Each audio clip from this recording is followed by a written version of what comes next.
Hi, this is Jeanette Kozlowski. I'm at Outdoor Retailer here for Running Shoes News. I'm with Tim from Saucony. Tim is the Vice President of Sales, and he's going to be telling us about the men's running shoes for spring 2012. The real story for Saucony in spring 2012 is geometry.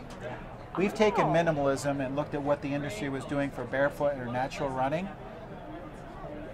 established all those learnings in our lab and in field testing, and then took those to our franchise models, primarily the Guide, the ProGrid Guide 5, the ProGrid Triumph 9, and the Hurricane 14.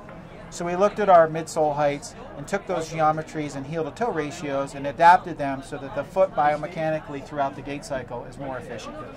And how does that benefit runners?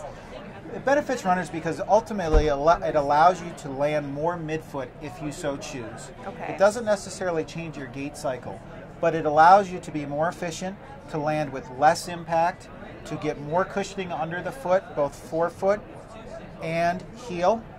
So you're getting more cushion throughout the length of the footbed, and it's allowing you to toe off or spring better because you're in a more balanced center of gravity neutral position as you toe off through the gait cycle, which gives you more propulsion and more strength.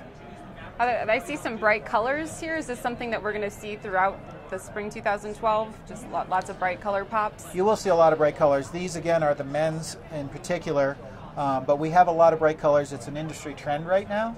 So there are even some shoes behind you, which you can see that have a lot of pop to them, where we're trying to take a primary color in the mesh, a secondary or accent color in the purple, and then a highlighter pop color in the pink. How, if someone's new to running, are these a great starting point? They are. It's a really good question. They're a great starting point. These, again, are our franchise models. So for the instance of the Hurricane 14, this is a 14th update of this particular shoe, which means we've had it around for more than a decade. Okay. But what we've done by changing those geometries is done it in a responsible manner. So we didn't lower or reduce the heel-to-toe ratio too much so that you'll find an extra amount of fatigue or stress on the muscles or ligaments.